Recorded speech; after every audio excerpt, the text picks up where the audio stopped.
দ্রুতি কি জানো? জি স্যার। বলো। সময় যদি থেকে ভালোভাবে দ্রুতি বলে। দ্রুতি এবং বেগ। জি স্যার, বেগের পরিবর্তে হাতে দ্রুতি বলে। বেগ এবং দ্রুতি একই, শুধুমাত্র বেগের ক্ষেত্রে দিকের প্রয়োজন হয়, দ্রুতির ক্ষেত্রে কোনো তোমার দিকের প্রয়োজন হয় না, এটাই। জি স্যার। বুঝতে পারছো? তুমি কি বুঝেছো? আচ্ছা, তাহলে দ্রুতি কি বলো তো? স্যার, দ্রুতিকে যদি হচ্ছে লেখা যেটাকে প্রকাশ করতে কোনো দিকের করে থাকে। আচ্ছা, কোনো কিছু কত দ্রুত যাচ্ছে তার পরিমাপটা কি বলো তো? বেগ। আমরা বলি না যে একটা গাড়ি ঘন্টায় 100 কিলোমিটার বেগে যাচ্ছে, এ মানে কি এর বেগ কত? 100 কিলোমিটার/আওয়ার। ওই বেগে যদি সে যেতে থাকে তাহলে 1 ঘন্টায় 100 কিলোমিটার যাবে। বাস্তবে কি এটা সম্ভব? বাস্তবে সম্ভব না। তাহলে কারণ কি, ওটা তোমার গাড়িটা থামাতে হবে না, কিছুক্ষণ বেগ বাড়াতে হবে, কমাতে হবে, এই জন্য বাস্তবে একই বেগে যেতে পারে না। ওকে, সম্ভব না। আচ্ছা, এখানে আমরা বেশ কিছু জিনিস বুঝবো, এখানে অনেক কিছু বোঝার আছে। তাহলে দ্রুতি হচ্ছে কি বলতো? দ্রুতি হচ্ছে যে দ্রুতি, মনে রাখবে, সহজ একটা সংজ্ঞা শিখিয়ে দিই। দ্রুতি এবং তোমার বেগের সংখ্যাটা কীরকমের। দ্রুতি দেখো এখানে কি আছে, দ আছে। তাহলে দ্রুতি হচ্ছে সময়ের সাথে দ্রুতের পরিবর্তন। সময়ের সাথে, হ্যাঁ। কীভাবে বুঝবে বলো তো? দ্রুতি কি আছে? দ্রুতিতে দ আছে, তাহলে বুঝবে সময়ের সাথে দ্রুতের, হ্যাঁ, দ্রুতের পরিবর্তনের হারকে। এখন মনে থাকবে তো? আর এখন থেকে মনে থাকবে, হারকে দ্রুতি বলে। ওকে, তাহলে তোমার দ্রুতি কি বলো তো? নয়ন বলো। হ্যাঁ, দ্রুতের পরিবর্তনের হারকে দ্রুতি বলে। আচ্ছা, স্মরণ মানে কি? স্মরণ, ও স্মরণ না, দুঃখিত বাবা, ওই যে বেগ। তাহলে কি বেগ কী হবে বলো তো? সময়ের সাথে, না, বেগ স্মরণের পরিবর্তন এবার আসবে। হ্যাঁ, এই যে বেগের ক্ষেত্রে এবার স্মরণ চলে আসবে। স্মরণ, এই যে একটা দিয়ে একটা মনে রাখবে,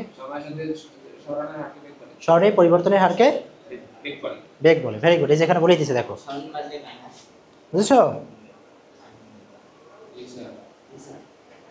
ওকে, এখন মাত্রা আমাদের শিখতে হবে। দেখো, মাত্রা নিয়ে আমাদের অনেক কিছু সমস্যা আছে। বেগের একক কি, দ্রুতের একক কি? হ্যাঁ, মিটার সেকেন্ড পার -1। ওকে, এখন তুমি তো একক বললে, মাত্রা বলতে পারবে? মাত্রা, হ্যাঁ, মাত্রা হচ্ছে যে আপনার না বেগের মান চলে গেছে, বেগের মান, হ্যাঁ, না না ওটা না। দেখো বেগের একক কি, তাই না? এটা কি মিটার না? মিটার কিসের একক? মিটারকে আমরা কি বলতে পারি? লেন্থ, দৈর্ঘ্য বলতে পারি না? দৈর্ঘ্যকে ইংরেজিতে কি বলা হয়? লেন্থ বলা হয় না? লেন্থ, লেন্থের আমরা এল আনলাম। বুঝতে পারছো? আর সেকেন্ড মানে কি? টাইম, সময়। সময়কে ইংরেজিতে আমরা কি বলি? স্যার আমি মনে করছি টাইম, মাত্রা হচ্ছে এল টি স্কয়ার, L⁻⁻⁻⁻⁻⁻⁻⁻⁻⁻⁻⁻⁻⁻⁻⁻⁻⁻⁻⁻⁻⁻⁻⁻ জি স্যার। বুঝতে পারবে? তাহলে এখানে এখানে কি আসবে? টি, কারণ সেকেন্ড মানে কি? সময় থেকে আসছে না, সময় ইংরেজি কি? টাইম। এখানে টি এর এই যে এখন দেখো বেগের একক এটা, আবার একই সাথে কি আছে? দ্রুতি একই না হবে? বলো তো দ্রুতির একক কি? একই একক, একই একক। তোমাদের পরীক্ষায় আসবে এগুলো, যে বেগের মাত্রা কি, দ্রুতির মাত্রা কি, বেগের একক কি, তারপরে দ্রুতির একক কি। বুঝেছো? তাহলে এটা গেল বেগ, গেল দ্রুতি গেল। আর গড় দ্রুতি তো বুঝো, যদি গড় দ্রুতি বের করতে বলে তাহলে কি করবে? মনে করো এই একটা লোক এখান থেকে এখানে গেছে, এটা পথ হচ্ছে 100 মিটার, ঠিক আছে? এখন এটা যেতে মনে করো সময় লাগছে তার কত সেকেন্ড? মনে করো 10 সেকেন্ড সময় লাগছে। তাহলে গড় দ্রুতি কত হবে? তাহলে এই যে 100 মিটার ভাগ 10 কত হয়? 10 মিটার পার সেকেন্ড, একই। এটা হচ্ছে গড়, অ্যাভারেজ হিসেব করলাম। টোটাল দূরত্ব কত? 100 মিটার, সেটাকে আমরা সময় দিয়ে ভাগ করেছি। নয়ন বুঝেছো? ওকে, ভেরি গুড।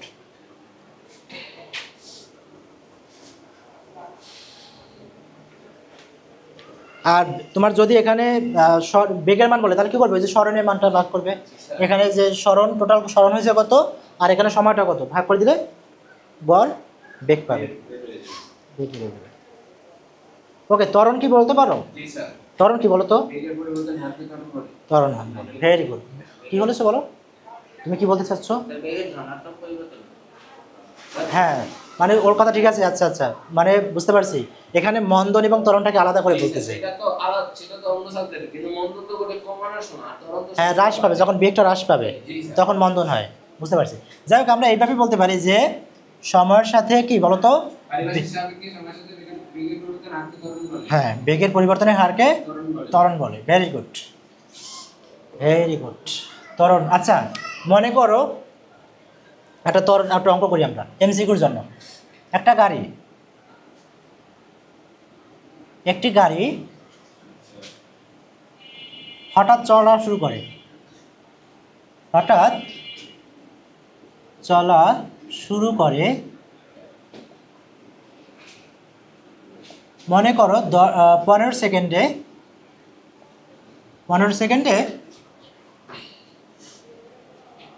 50 মিটার সেকেন্ড পার -1 শেষ বেগ প্রাপ্ত হয়। শেষ বেগ প্রাপ্ত হয়।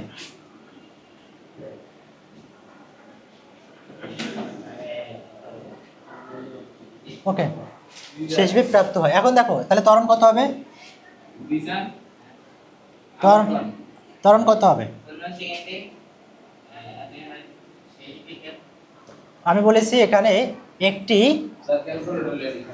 একটি গাড়ি লিখিনি না, জি স্যার, কি গাড়ি? একটি গাড়ি হঠাৎ চলা শুরু করে 15 সেকেন্ডে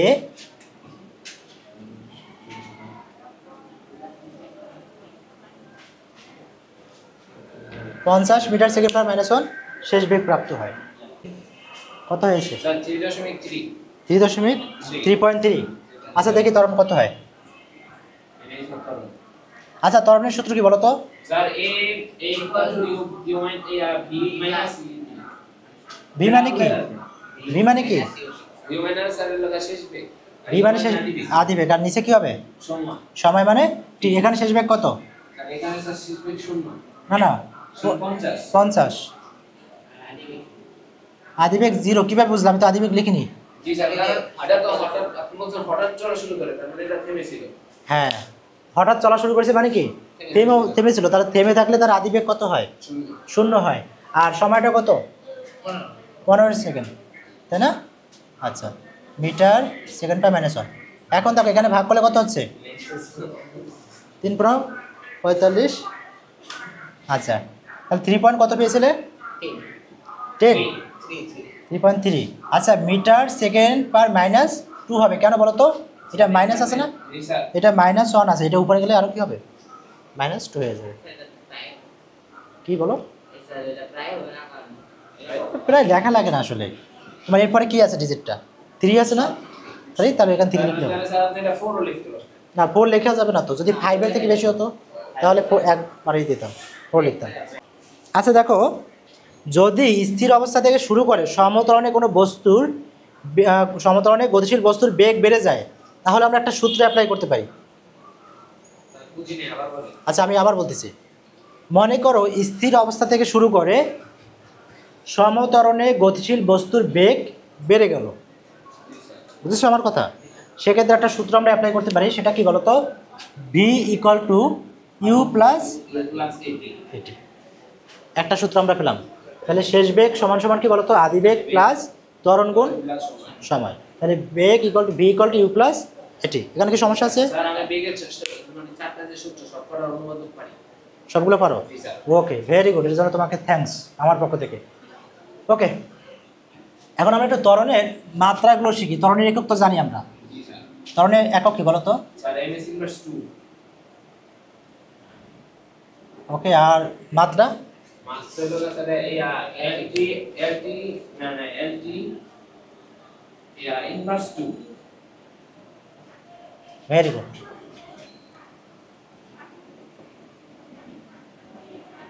এরকম না? জি স্যার। আর মাত্রা কি হবে?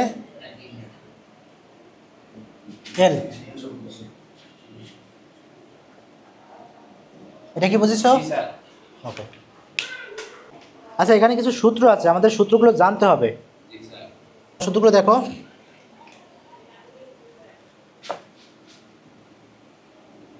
এক ধরনের সূত্র দিয়ে তিনটা সূত্র হইবে। আচ্ছা, আমরা একটু সূত্রগুলো শিখি, এখানে আমি দেখি কি কি আছে। আচ্ছা, যদি কোনো গতিশীল বস্তু সমবেগে যায় তাহলে তার দূরত্ব কীভাবে বের করবো? সমবেগে যায়। দূরত্ব কিভাবে বের করব? হুম। এই যে v = S equal to VT, S equal to vt। VT.